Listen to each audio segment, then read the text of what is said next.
See.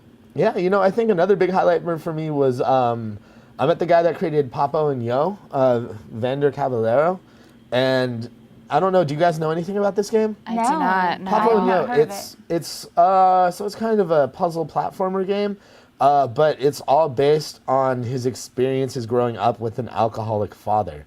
Oh. Yeah. That would be interesting. So like he got the concept for the game from his father's alcoholism, and essentially you're running from this monster throughout the game, but at the same time you keep feeding them. You have to keep the monster alive.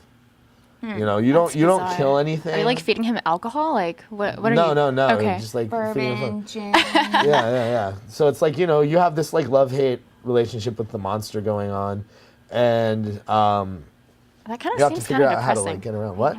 Yeah, it's kind of depressing. It is. Okay, conceptually the game does have kind of a weird, odd melancholy feel to it, but it's also like the same sort of sensation you get from playing a game like Ico or Shadow of the Colossus, where there is like this emotional involvement with what's going on in the environment. In fact, that's like a lot of what it plays off of, is because the game doesn't really have, you don't go around killing anything. You go around figuring out how to get from point A to point B To and get the interesting and unique monster ways. its stuff that it needs. Yeah, to get through levels, to get the stuff that it needs. There's this girl that you're chasing as well, and she's using like this magical chalk to do things to the environment. Like she'll take cardboard boxes and she'll draw houses on them, and then she'll make like a little hopscotch board. You then can take those cardboard houses and put them in the squares, and as you're putting them in the squares, the houses in the foreground, or the background rather, start moving, and you manipulate all the cardboard houses until you have a line of platforms that you can cross.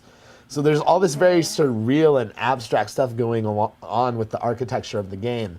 And sometimes like you'll find a lever on a wall and you'll pull out the lever, and as you pull it, like the house will rotate and a stack of stairs will come out. Just very like interesting visuals and unique things. And also everything kind of looks like the barrios from like Brazil and places like that, like the very low income neighborhoods with all the vibrant colored painted shanties, to make it less depressing. So this is Sounds an like indie super game? unique. Yeah. Yeah, this is. And I'm telling you, some of these indie developers are making stuff that They're are just so unique and super creative. Yeah. I love Their that. games have personality, where a lot of big games that come out $60 have no personality. Yeah. I mean, well, they have the opportunity to do something unique and creative because they don't have a corporate overlord being like, well, we test marketed this and we think this is the best way to make the most money off of your game. They really got to do what they want. Yeah. And I mean, this is all thanks to like the pub fund from Sony, which is Sony takes a chunk of cash and gives it to indie developers every year for them to create their own games. It's actually how we got Mutant Blobs Attack, which is like a really popular downloadable title for the Vita right now. Well, Braid started out, I mean, not Braid, I think that was, but Bastion started out as an indie title too. Yeah. And that's like one of my all-time favorites. Yeah, I really think like the trend has been going this way for the last couple of years, but indie developers are really starting to shine. Yeah, for sure. Yeah, because they're gamers. They understand what gamers like. They're making games that they themselves would want to play. They're not producing another Modern Warfare. They're making a game that they actually personally would want to play. Yeah, Exactly. When I was talking to Vander, he was saying, I was like, so why did you decide to make a game like this? And he said, well, I got tired of making games where all you do is shoot minorities. And I was like, I thought about it for a minute. I'm like, yeah, that's like every game nowadays. And I think it's awesome. Like you mentioned earlier with Kickstarter, now they have this whole opportunity to, expand their community and actually get funds that way. And I think that's great that, people like us can get involved in making a game now. Yeah, we can also now say what we want and what we don't want anymore. Yeah. It's fantastic.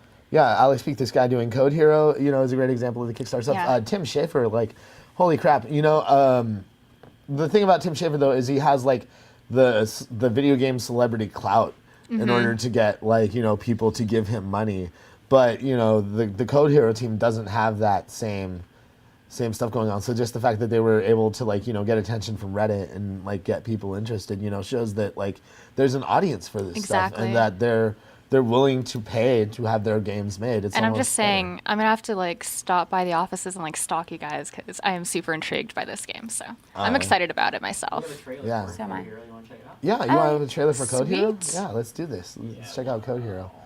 Here we go.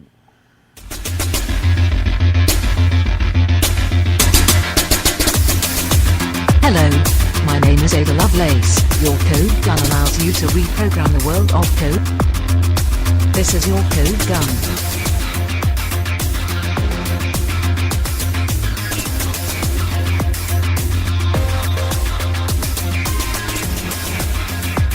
Training to master code begins with the languages of the land, JavaScript and Uniscript.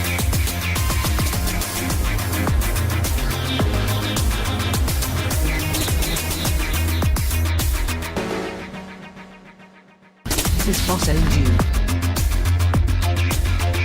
The more we learn, the more power you will have.